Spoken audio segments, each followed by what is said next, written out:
Ravi de vous retrouver dans ce débrief hebdo spécial crypto. Oui, parce qu'on fait ça en cours de semaine, vous le savez maintenant. Nous allons parler de différents sujets, mais aussi et surtout, nous allons avoir un guest que vous n'avez jamais vu sur cette chaîne. Parce que même si le marché des cryptos est plutôt calme depuis maintenant plusieurs semaines, pour ne pas dire depuis quasiment 2 mois, eh ben il se passe quand même des choses. Et avant ça, n'oubliez pas de vous abonner à la chaîne, de mettre un pouce à un moment donné, parce que ça fait toujours plaisir. Et n'oubliez pas que jeudi 16 mai, c'est-à-dire ce soir, nous avons un live apéro avec Rodolphe, où nous allons parler justement du sujet des crypto-monnaies, et c'est sur ma chaîne Twitch que vous retrouvez par-ci par-là. Alors dans les principales actualités de la semaine, nous avons Ripple. Et Ripple, il est chaud. Oui, parce que tu sais, au mois d'avril, eh bien, il se lance dans le stablecoin. Et du coup, c'est un peu la guerre avec Tether, le stablecoin numéro 1 qui pèse pas moins de 100 milliards de dollars. Donc juste après Bitcoin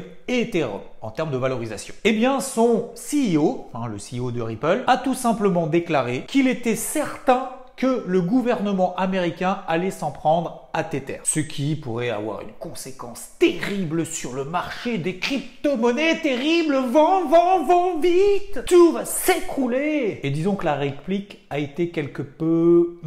je vais te laisser le juger. Je cite... Attention, parce que ça envoie du steak. Alors, moi, c'est clair et précis. Un PDG mal informé, à la tête d'une société faisant l'objet d'une enquête de la SEC, l'autorité des marchés aux États-Unis, qui lance un stablecoin concurrentiel, est en train de répandre la peur au sujet de l'USDT. Et puis, du coup, il en a profité. Et là, je vais me servir du coup d'un article qui a été rédigé par Journal du Coin. Puisque Tether, donc, on a profité non pas pour se justifier, mais pour montrer que son stablecoin, lui, c'est du sérieux. Parce que l'autre, pas ouf, avec tout ce que tu as aux fesses.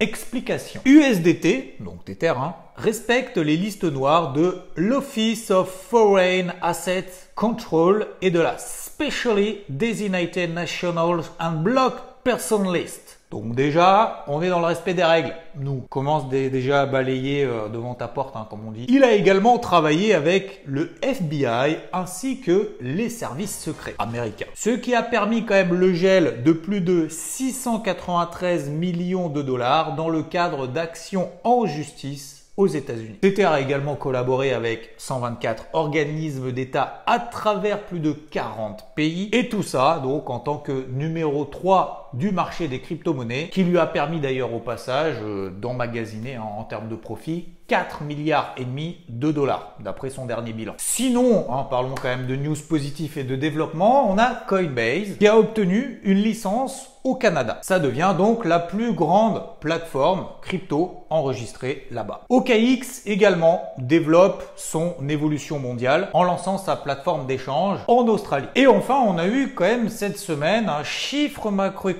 parce qu'on sait toujours que le marché des crypto-monnaies est toujours relativement lié à ce qui se passe aussi sur les marchés traditionnels, notamment en fonction de l'évolution des politiques monétaires des banques centrales, mais également en fonction de l'évolution du dollar américain. Et on a eu donc le chiffre d'inflation aux États-Unis ressorti mercredi. Eh bien, il a été conforme aux attentes, 3,4%, c'est-à-dire en légère baisse par rapport aux 3,5% d'inflation qu'on avait connu le mois dernier. Ce qui a permis donc globalement de rassurer les marchés et au passage donc pour le marché des crypto-monnaies finalement de tenir des niveaux clés daily voire weekly sur beaucoup de cryptos. Mais je vous propose tout de suite de voir ça en détail. C'est parti, nous voici devant les graphiques. Alors concernant le marché des crypto-monnaies, comme je le disais, c'est assez calme en fait depuis 2 mois. On voit ici sur la capitalisation totale, donc qui regroupe et qui valorise l'ensemble du marché des crypto-monnaies qui existe. On est toujours coincé entre 2700 et 2100 milliards de dollars. En fait, on est tout simplement dans ce qu'on appelle un range, une tendance neutre, une phase de latérisation, une phase de calme globale. On le voit ici au travers de cette ligne bleue qui a la moyenne mobile à 20 jours, cette moyenne mobile à 50 jours ici en rouge, qui sont plates toutes les deux. Mais le truc le plus important à retenir, c'est aussi d'où on vient. Pourquoi? Parce qu'on reste dans cette lame de fond qui est positive, dans cette tendance primaire haussière, et on voit systématiquement qu'on a des étages ici qui sont en train de se construire progressivement.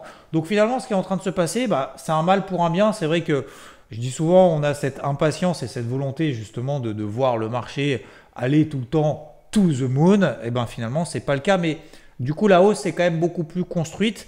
Donc aujourd'hui, le projet, c'est de se dire on est toujours dans cette tendance primaire haussière. En tout cas, tant qu'on n'enfonce pas déjà, au moins à court terme, cette zone-là sur la capitalisation totale, on est toujours dans cette dynamique, il n'y a absolument aucune alerte négative, même si oui, les rebonds sont de moins en moins importants, ça c'est clair, mais pour le moment, il n'y a pas de dégradation, absolument pas, et on construit progressivement ces étages. Donc aujourd'hui, le projet, si on se met même sur des unités de temps plus longues, regardez ici sur la capitalisation totale, qu'est-ce qu'on a? Cette ligne bleue, moyenne mobile à 20 semaines, ici je me mets en weekly, et bien cette moyenne mobile à 20 semaines, pour le moment, tant qu'elle fera support, et ça tombe bien parce que justement ça correspond au bas du range daily qu'on a vu justement précédemment, tant qu'on tient cette zone-là, on est toujours dans cette dynamique positive. Donc là, ce qui est important, c'est de se dire globalement, et d'ailleurs sur le Bitcoin, c'est exactement la même chose, MM20 weekly qui est en train de tenir ici, et si je prends le numéro 2, alors le numéro 2, l'Ether, est un peu plus faible que le Bitcoin, ça fait un moment que ça dure, pour le moment, c'est absolument pas en train de s'inverser. Vous regardez ETH, BTC, et ben on a l'Ether qui est de plus en plus faible face au Bitcoin, et il est le plus faible finalement depuis maintenant mai 2021. Donc on a le Bitcoin qui est bien plus fort que l'Ether, et même si le Bitcoin est toujours plus fort que l'Ether et donc l'Ether est plus faible que Bitcoin, eh ben on tient quand même, en tout cas on va essayer de tenir cette MM20 weekly sur l'Ether. Donc globalement on est toujours dans cette situation positive. Ce qui est important donc à retenir, c'est que dans ce type de marché assez calme, il faut être calme également et il faut continuer à rester progressif finalement dans ses choix et par palier. C'est-à-dire que aujourd'hui, nous, notre stratégie, c'est assez simple, c'est d'acheter quand le marché se replie, de revendre quand ça rebondit un peu. Donc un peu, ça veut dire quoi? En gestion active, nous, on part du principe que prendre entre 10, 15, 20%, voire 40% vraiment sur les cryptos les plus fortes, c'est un bon premier objectif pour encaisser 30% de gains sur les positions qu'on a prises. Mais aujourd'hui, on a une exposition grosso modo autour de 70-80% minimum, que ce soit sur la gestion active mais également sur le long terme, parce que la dynamique reste positive et parce qu'on veut continuer justement à pouvoir travailler si jamais, c'est pour ça qu'on a à peu près entre 10-20% de cash. L'objectif, c'est de se dire, si jamais le marché ne réagit pas tout de suite, d'accord, même si au moment où je tourne la vidéo, pour le moment, c'est en train de réagir, c'est tout simplement de se garder en fait une petite marge de manœuvre et de se dire, on peut consolider peut-être un petit peu plus fort. Et là, ça nous intéresserait du coup d'être 100% investi. Mais le but, c'est toujours d'en garder un peu sous le pied au cas où, si jamais on se replie de manière un petit peu plus forte. Donc aujourd'hui, même l'Ether qui est plus faible, vous voyez que ça réagit très très bien pour le moment sur cette zone des 2800-2900 dollars à la louche pour le moment. Et c'est exactement la même chose sur le Bitcoin. Si on se met ici en daily, beaucoup plus propre, beaucoup plus fort, et on le voit tout de suite avec la bougie aujourd'hui du jour, on est déjà en train de revenir sur la MM50 daily, ce qui n'est pas le cas sur l'Ether, qui a quand même plus de marge. La MM50 daily, elle passe autour des 3200 dollars. Donc il faudrait que l'Ether reprenne encore 7-8% pour revenir finalement au même niveau que le Bitcoin sur lequel il est finalement aujourd'hui. Donc on est toujours dans cette dynamique qui est positive, même si on est passé sous le bas de ce canal. D'ailleurs maintenant, qui est un peu désuet, qui n'a plus de grand intérêt. Et on voit comme sur la capitalisation totale, ce qui est tout à fait logique, que la capitalisation totale ressemble quasiment totalement au Bitcoin, puisque je rappelle que la dominance du Bitcoin est toujours autour des 55%. D'accord, donc ça ne change pas pour le moment. Le Bitcoin reste le plus fort pour le moment, en tout cas en termes de poids par rapport bien évidemment à la capitalisation totale. Mais globalement, du coup, ça représente bien finalement ce qui se passe sur le Bitcoin sur l'ensemble du marché. Alors, après, ce qui est important, c'est que derrière, on a bien évidemment tout ce qui est alt. Alors, les altcoins, bien évidemment, il y en a qui réagissent mieux que d'autres, qui sont plus forts et d'autres qui sont plus faibles. Et c'est toujours un petit peu ce tri qui est un petit peu compliqué à faire parce qu'il faut toujours progressivement aller d'un altcoin à l'autre. Je pense qu'il ne faut pas non plus tourner comme en avion. Encore une fois, on est dans une période de marché qui est assez calme. Donc là, le projet, c'est même sur les alts, de prendre nos préférés, que ce soit en termes de projet, que ce soit en termes de configuration technique, que ce soit en termes, comme on le dit souvent dans le jargon, dans le milieu des crypto-monnaies, la narrative. Voilà, il y a beaucoup de narratives de intelligence artificielle, etc., etc. Donc aujourd'hui, on a effectivement des cryptos, certaines qui sont plus fortes que d'autres. Je prends par exemple AR, et ça va être un exemple aussi très parlant, je pense. Si vous regardez ici en weekly, vous regardez cette MM20 weekly. D'ailleurs, vous voyez sur mes graphiques, je n'ai pas 2500 indicateurs, ça ne sert pas à grand chose. On voit la force des uns par rapport aux autres. Donc le but, c'est d'acheter les fortes parce que les fortes ont plus de chances de continuer à être fortes demain, plutôt que d'anticiper que demain, la faible sera forte, la forte sera faible.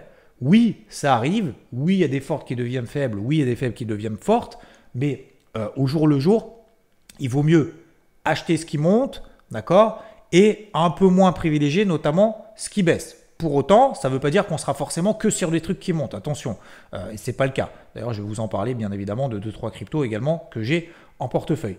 Alors, parmi les fortes, donc on a par exemple AR qui est nettement au-dessus de sa MM20 Weekly. Et vous voyez qu'ici qu'elle est très forte. Et même en daily, vous voyez qu'on est au-dessus de la MM20, au-dessus de la MM50 Weekly. Donc ça veut dire que c'est une crypto qui est très forte, à privilégier, en tout cas sur lesquelles il y a peut-être plus de potentiel aujourd'hui que celles qui ont plus baissé. C'est pas parce que ça a beaucoup baissé qu'il y a plus de chances que ça monte. Donc attention avec ça. Et inversement, c'est pas parce que ça a beaucoup monté qu'il y a plus de chances que ça baisse.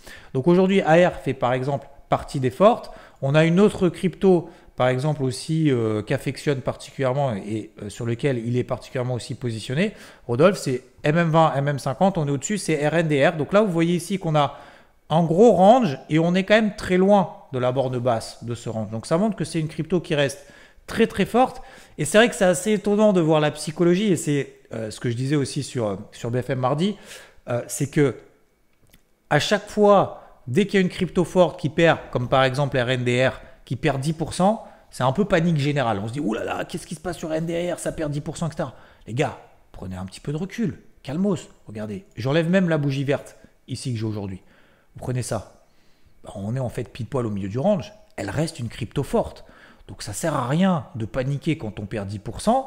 Et à l'inverse, aujourd'hui, quand elle prend 7, 8%, 10%, ça ne sert à rien d'euphoriser. On est toujours en plein milieu d'un range. Elle reste une crypto forte par rapport à l'ensemble des autres altcoins. Donc ça reste toujours à privilégier et on ne change pas de casquette à ce moment-là. Donc là, par exemple, sur RNDR, vous voyez qu'on a une ascension. Ensuite, on a des phases de latérisation comme on a eu d'ailleurs sur l'ensemble du marché entre fin décembre, on va dire, et mi-février. Et on a à nouveau une phase de latérisation ici. Donc c'est pour ça que nous, notre projet, c'est de se dire on va céder, et ça on en avait déjà parlé, des MM20 weekly sur lesquels il y a des rebonds. Si jamais on échoue, le projet, c'est de repayer autour de la MM50 weekly. D'accord? Pour le moment, ce n'est pas le cas. Et en daily, c'est du coup d'accompagner notamment les plus fortes. Je vais vous en donner une autre également, d'une forte que j'aime beaucoup. C'est par exemple NIR. NIR, vous regardez ici en weekly, même chose. Même si on est nettement au-dessus de la MM20 weekly aujourd'hui, d'accord, parce que le but, c'est pas de faire la moto de la veille en disant il fallait acheter ici. Hein, ça, tout le monde est capable de le faire, il n'y a pas de problème. Mais aujourd'hui, NIR, j'aime beaucoup. Pourquoi? Parce qu'on est dans ce canal ascendant, ce qui me permet de matérialiser cette tendance haussière. On est au-dessus de la MM20, la MM50, et elle devient de plus en plus forte. Aujourd'hui, par exemple, au moment où je tourne la vidéo, elle prend 10%. Mais vous voyez que ça reste encore intéressant parce qu'il y a un bouchon ici qui est en train de s'opérer autour des 7,80 $, à peu près autour de cette zone, 7,70, 7,80. D'accord? Et vous voyez que ici, les acheteurs, à un moment donné, vont probablement, il y a plus de chances que les acheteurs prennent la main et prennent le dessus par rapport aux vendeurs qui finalement, ici, matérialisent et sont en train de construire ce qu'on appelle en fait une zone de résistance. Donc aujourd'hui, oui, il y a de potentiel, oui, je trouve ça très belle, je la trouve très belle et on peut probablement atteindre, pourquoi pas, les 9 $, voire peut-être même d'ailleurs en TP2, donc en TP1 par exemple 9 $ et en TP2 les 16, la borne haute tout simplement de ce canal ascendant, bien évidemment dans une optique un petit peu plus long terme que du swing. Donc aujourd'hui, NIR reste aussi très très forte et je vais vous donner également d'autres cryptos sur lesquels je suis positionné que je trouve également très forte, comme par exemple Solana. Vous voyez qu'ici, elle reste particulièrement solide. Elle n'arrive même pas à revenir en bas de ce range autour des 127 $. Il y a un bouchon là également autour des 152, 155 $.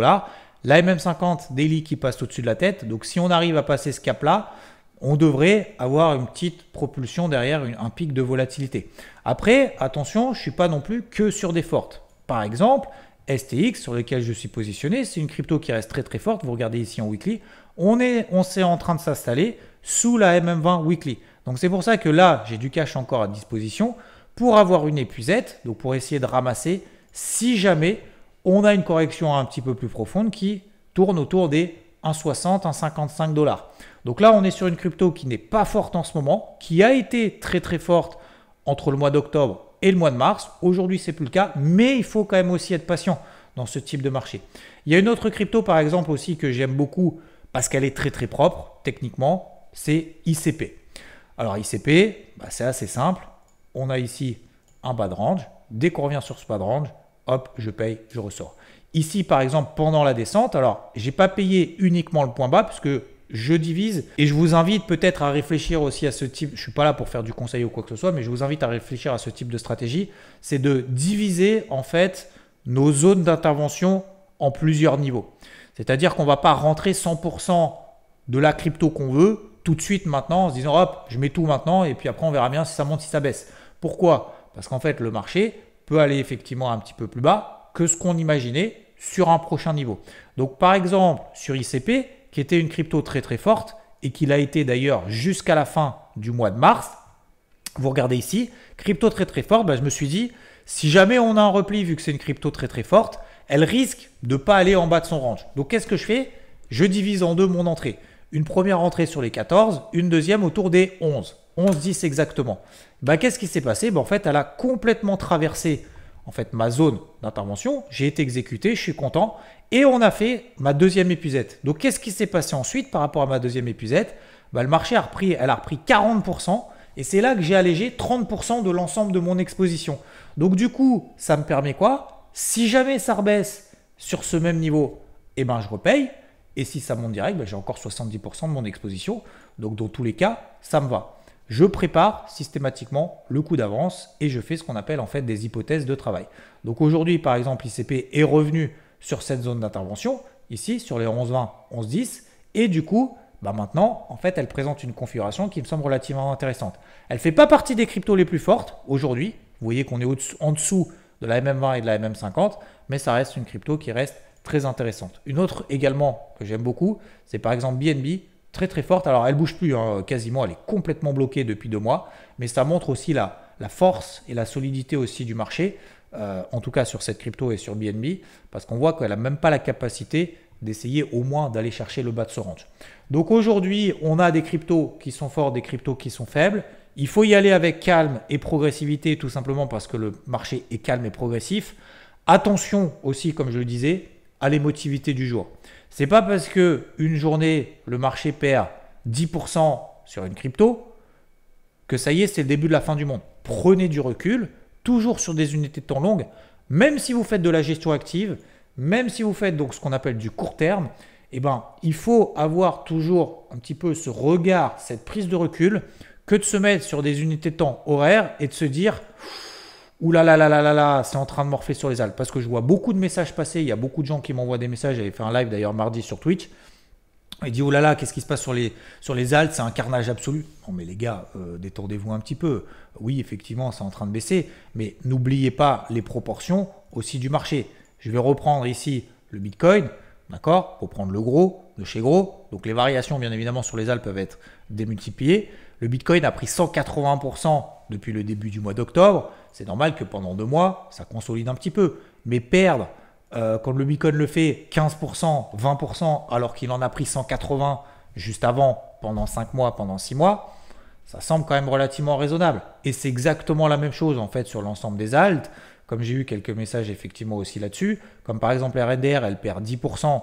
C'est la fin du monde. Regardez juste le dernier mouvement. Elle en a pris 60.